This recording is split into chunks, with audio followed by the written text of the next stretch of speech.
Marguerite Henry, what a pleasant day to be talking to you here at Mole Meadow. It's nice to have you here. And your little friend Alex the second, right? Yes, this is Alex the second, and he's very much interested in that microphone.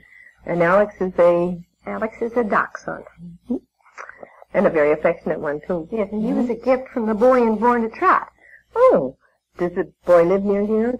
No, he lives in Lexington, Kentucky. And when the book was finished, why, I had a wire from him saying, "I'm sending you a dachshund pup. Wire if you don't want it." And of course, I really wanted a big dog instead of a little dog. And I was on the point of lifting up the telephone when I began thinking about him in a crate, and I became very curious. And so I let him come, and I've never been sorry. I was going to say, it's quite obvious you didn't send the wire. Misty of CHANCOTEAGUE. We pronounce it incorrectly, I'm afraid. We've been saying CHANCOTEAGUE, and this is it's soft SH, as if you were going to say CHANCOTEAGUE. Mm-hmm. It's such a great story. And we read that Misty is a real pony. Is this true? Oh, indeed she is. You knew her? Yes. The first time I saw her, she was only 6 days old, and she had just made the swim from Assateague. And when she wasn't very successful in swimming across because she was only 6 days old.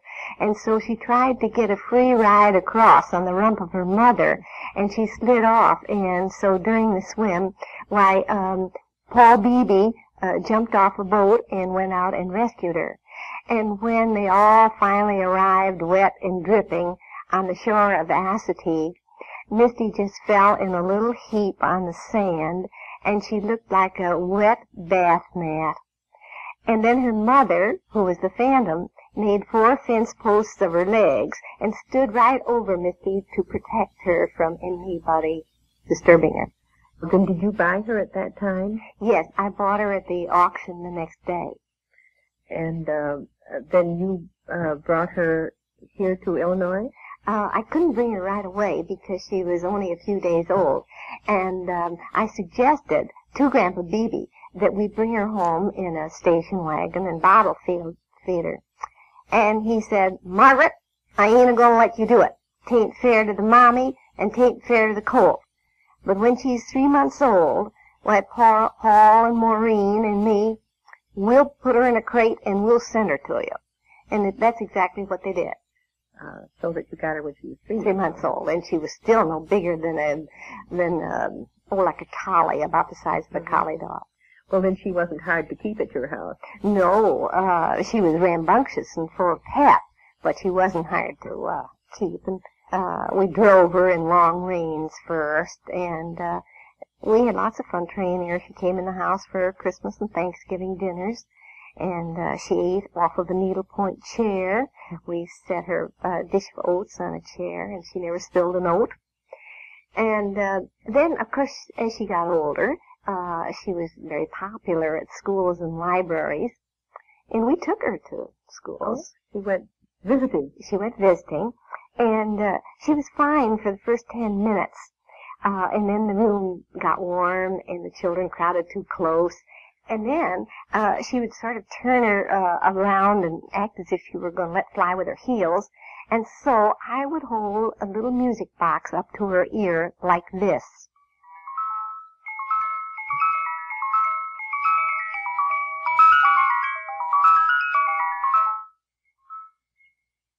And then she'd quiet right down for another 10 minutes.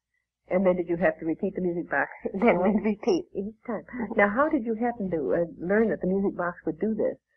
Well, I just remembered the old saying, music hath charms to soothe the savage beast. And this little music box came from a shop owned by Leslie Curran's father. And so the minute I got it, it seemed just right to put Misty's picture in the front of it. It's a little bit of a thing. It's really a key ring. And then the whole thing just happened the way nice things happen. Now, were there lots of other people who wanted to buy Misty that day when you bought her? Yes, there were. In fact, the thing that happened in Misty, you remember the sold tag incident? Yes. Well, that's what happened to Misty. Oh. So, you see, it's very much based on fact. And everybody wanted her because she was very beautifully marked.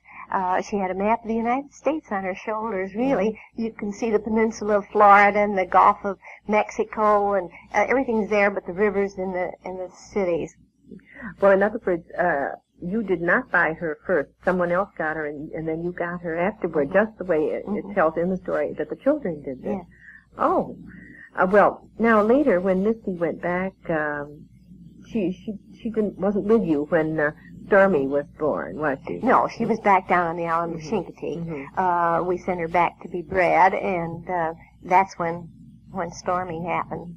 I was in Vienna at the time of this great storm, working on the book of White Stallion of Lipizza.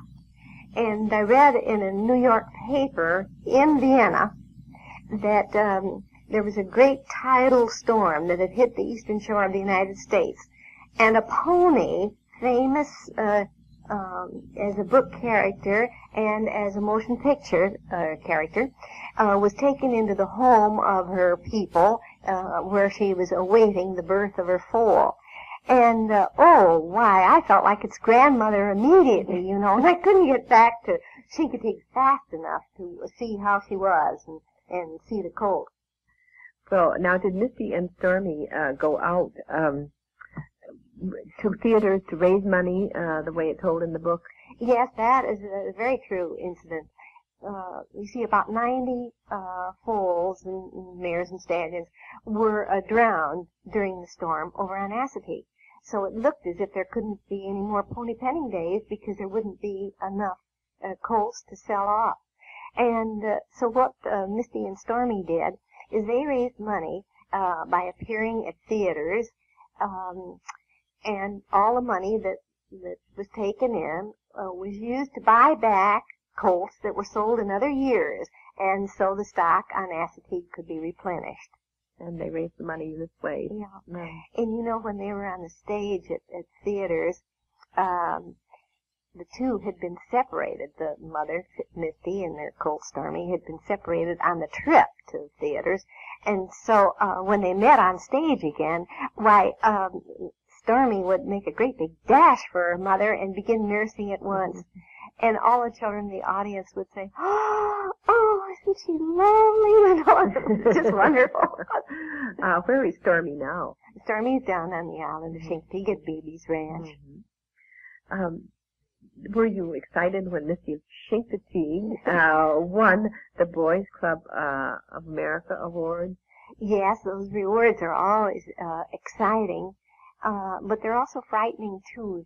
They put an extra responsibility on you, so that when you tackle your next book, you're always a little fearful, wondering if you can do it again.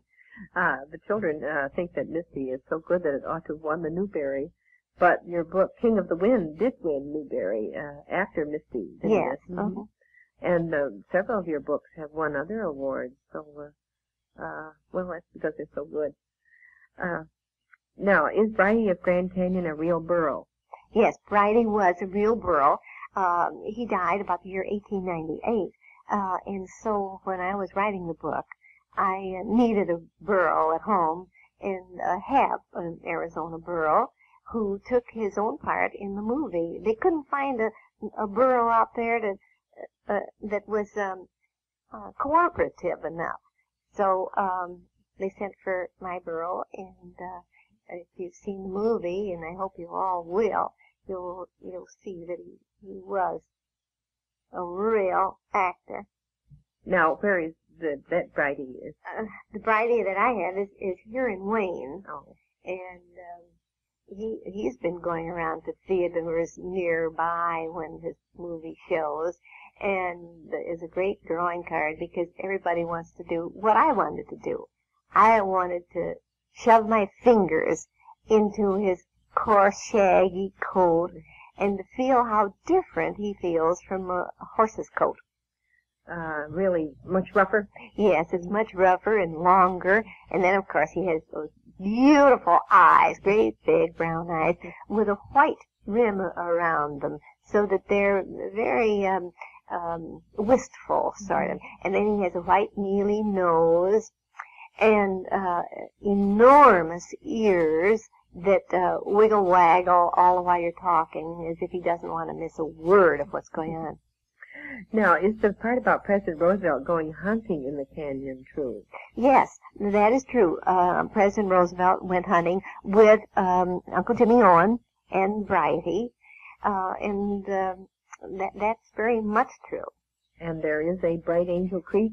Oh, yes. In going up the north rim of the canyon, you cross and recross Bright Angel Creek, sometimes 12 times. I think it has changed. I think in Brighty's time, you had to cross it 21 times. Now it's only about a dozen times. And the creek is beautiful. It's a rushing stream with ribbon falls emptying into it. And I went up and down from the north rim and the south rim so that I could travel all of Brighty's haunts. How did you find out about Brighty in the first place? Well, when I was doing Album of Horses, if you'll remember, there's a chapter in the horse book called Brighty. No, called the Burro. And Burro and the donkey is the same thing. Well, when I was doing that chapter, our very nice librarian in Elgin, Miss Lathrop, brought me an old Sunset magazine which told of an actual burro who lived in the Grand Canyon. And he spent his summers up on the north rim where it was cool. And then when winter came, he hightailed it down to the bottom of the canyon where it was warm, and he lived with prospectors and so on. So before I'd finished that chapter in the Album of Horses, I knew that my next book was going to be Brighty of the Grand Canyon. Do you have horses now? No, we're absolutely without a horse. When I was in Wyoming working on the book that I'm working on now, I did buy a Mustang, and so did Robert Lougheed, who illustrated Mustang, Wild Spirit of the West, was there with me, and he bought one, too. And then, all in a minute, we decided to give both of them away to the Living Museum at the National Cowboy Hall of Fame in Oklahoma City. So now we don't have a horse at all. My Morgan horse, Friday, died a little while ago. And, however, we've been offered 2 Lipizzaners. And so now I'm at that stage where I'm trying to convince my husband that we need 2 Lipizzaners more than anything in the world. Well, you have to have horses for the summer.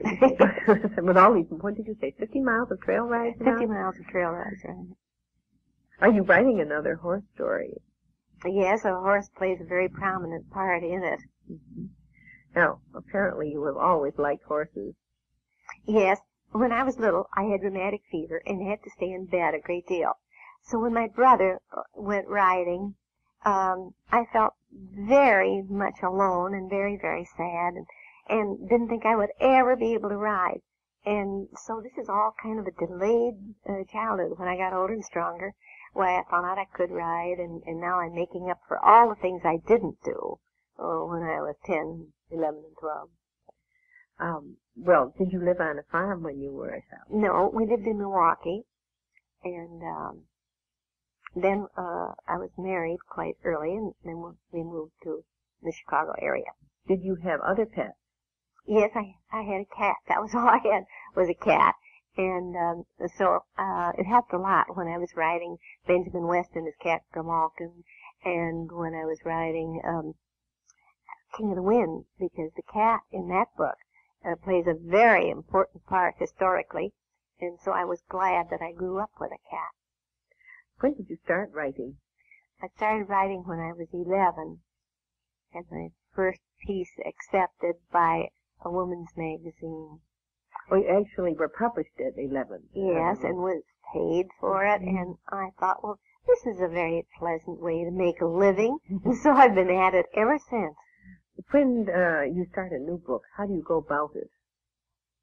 The first thing I do is you've got to have an idea for a book, and that often comes while you're working on another book. In the midst of that, you know that your next one is going to be thus and so. So then my next step, after I decided on what it's going to be about, I go to the library, first of all, and to learn as much as I possibly can about that subject and about the locale. Because, as my father used to say, to know what to ask is already to know half. And then, armed with all that beginning knowledge, why, then you go off to your locale and ask millions of questions from the characters if they are still alive. If they aren't, then people who knew the character. And so you fill notebook after notebook with material, and then you come home and write. And you keep your information in the notebook? I carry little pocket notebooks and just bring them out sort of a little secretively, because some people don't like to talk if you write down all the answers.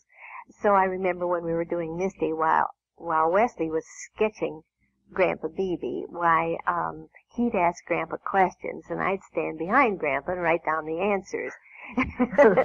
And so I try to do it not too noticeably. Have you ever used a tape recorder to get information this way? Yes, I decided on my last trip to Wyoming to use a tape recorder. And what happened was that this man's grandchildren were there, and they were both crying all through the tape recording, so I have nothing but two babies crying. Now, after you get your notes, how do you keep track of it? I mean, you must have notebooks full. How do you have to leaf through them each time to find what you want? Well, after you bring all these little odd notes home they're not chronological, they're just helter-skelter. And then I cut out, for instance, we'll go back to MISTY again. I'll have a folder on Grandpa Beebe.